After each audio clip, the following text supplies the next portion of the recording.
When I first moved into the neighborhood, I thought I had found peace. The house was perfect, the yard neat, and the community quiet. But I didn't realize that hidden beneath the manicured lawns and smiling neighbors was a homeowners association that operated more like a private surveillance squad than a community board. I had installed 3 small security cameras, one at the front door, one overlooking the garage, and another covering the backyard. They weren't flashy or intrusive, just basic protection. But within a week, I got my first notice from the HOA. The letter was stiff and overly formal, claiming I had violated community guidelines by installing unauthorized surveillance equipment. It was signed by someone I'd never met, but I'd soon come to know very well, Greg, the self-proclaimed head of the HOA Compliance Patrol. At first, I thought it was just a misunderstanding. I reviewed the HOA handbook. Nowhere did it mention cameras being banned. In fact, it encouraged security systems as long as they were not disruptive to community aesthetics, whatever that meant. Mine were black, discreet, and blended with the trim. I sent a polite reply with photos and a copy of the page from their own rules. A week later, another notice arrived. This one was more aggressive, claiming that multiple neighbors had complained. That seemed odd since the cameras faced only my property. Then came a warning. Remove them within 10 days or face fines. I wasn't the type to back down, especially when I knew I was in the right. I decided to keep the cameras and document everything. That's when things got weird. I started noticing Greg and his compliance team, a few middle-aged men in HOA-branded polos, patrolling the street more frequently. I saw them walk past my property multiple times a day, sometimes pausing to take pictures. One afternoon, I caught one of them standing on my driveway, looking straight into the lens of my doorbell cam. When I opened the door, he walked off without a word. That night, I checked the footage and saw something disturbing. Around 2:30 a.m., a figure had walked through my side gate and circled the house before disappearing. The camera caught only part of it, and the angle was too dark to make out a face. The next morning, the side gate latch was bent, like someone had tried to force it. I reported the trespassing to local police, but they said without a clear image or damage inside the home, they couldn't do much. I asked the HOA to investigate since it involved community property boundaries, but they brushed it off. Greg claimed it was probably a raccoon or teenager cutting through. The next day, another HOA notice came, this one with a $500 fine for unauthorized equipment and security hazards. Now I was sure it wasn't about aesthetics. They didn't want me recording something. I removed the visible cameras, but installed 2 hidden ones instead. One embedded in a motion light by the garage, and another in a fake birdhouse near the fence.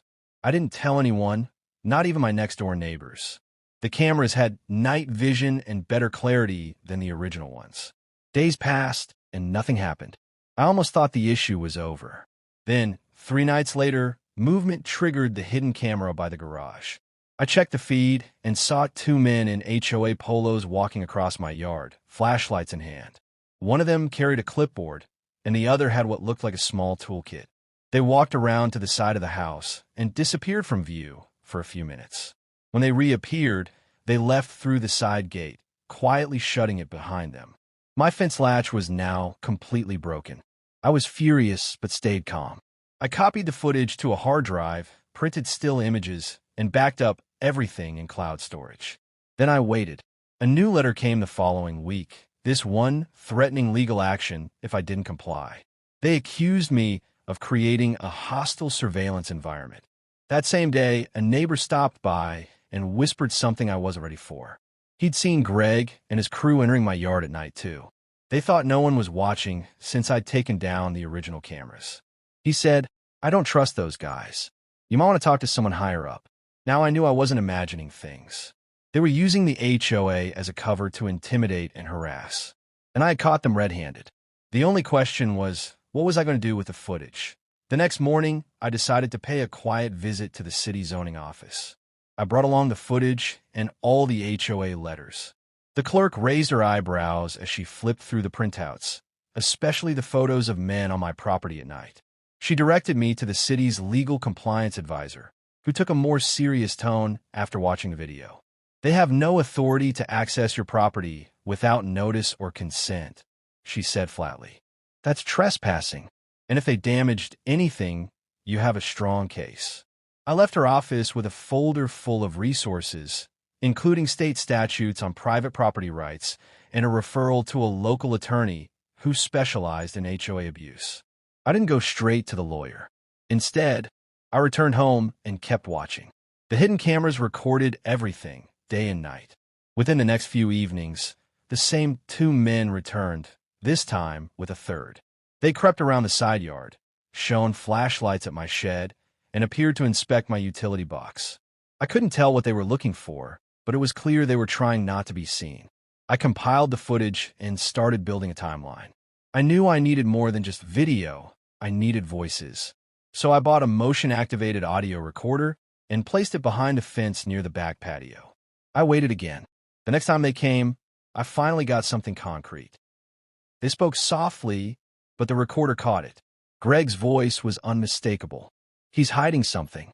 We just need to get proof he's running a business out of here. Then we can force him to sell. My jaw clenched. I wasn't running anything from my home. I worked remotely as a software engineer. My job required high-speed internet, 2 monitors, and a quiet workspace. That's it. There was no business, no foot traffic, no signage. Nothing that violated any rules. They were inventing problems just to push me out. I uploaded the new recordings to a secure server and sent a copy to the city attorney's office. They responded quickly this time, letting me know they were opening an investigation. I also shared the files with the lawyer I'd been referred to. She was young but sharp, and within minutes of reviewing the materials, she said, "They've crossed the line. This is a pattern of targeted harassment and unauthorized surveillance. You have enough here for a formal complaint and potentially a lawsuit." Still, I wasn't looking for a courtroom battle. I wanted to end their games and expose them for what they really were. So I came up with a plan. I invited a few neighbors I trusted over one evening. I showed them parts of the footage and shared what I discovered. Some were shocked, but others nodded with grim familiarity. One older couple admitted Greg had threatened to fine them for letting their grandkids draw chalk on the sidewalk. Another neighbor said his wife had stopped gardening in the front yard after receiving 3 warnings about her plant choices. One by one, they shared stories of being watched, followed, and fined for ridiculous things. Greg had built a network of fear, and I wasn't the only target. We decided to act as a group. The next HOA meeting was scheduled for the weekend, and it was open to all residents.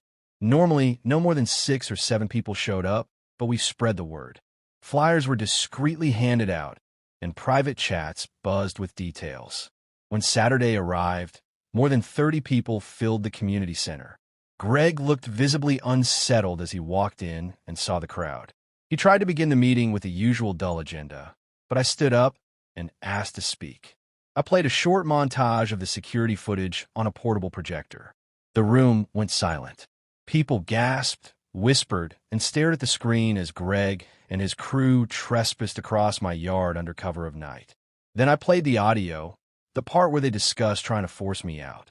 Greg stammered, trying to explain it away, but nobody was listening. One woman shouted from the back, "You did the same thing to us." Another neighbor demanded to know why fines were being issued without clear violations. The room erupted. I handed copies of the footage and the recordings to a representative from the city who had quietly attended the meeting. Greg's face drained of color when he saw the badge on her belt. She stood and announced that an official inquiry was now underway into the HOA's activities, including misuse of authority, trespassing, and possible fraud. Greg tried to adjourn the meeting, but no one followed him. He walked out alone, leaving behind a room full of angry homeowners, some cheering, others shaking their heads. I knew the storm wasn't over yet.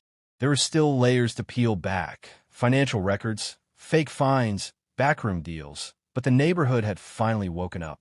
The cameras they tried to silence had done more than protect my home. They'd captured the truth that in the days following the meeting, the neighborhood transformed. People who once avoided each other out of fear of fines were now talking openly. Group chats were created. Someone even printed Greg's HOA violation letters and pinned them to a board outside the clubhouse, like a public exhibit.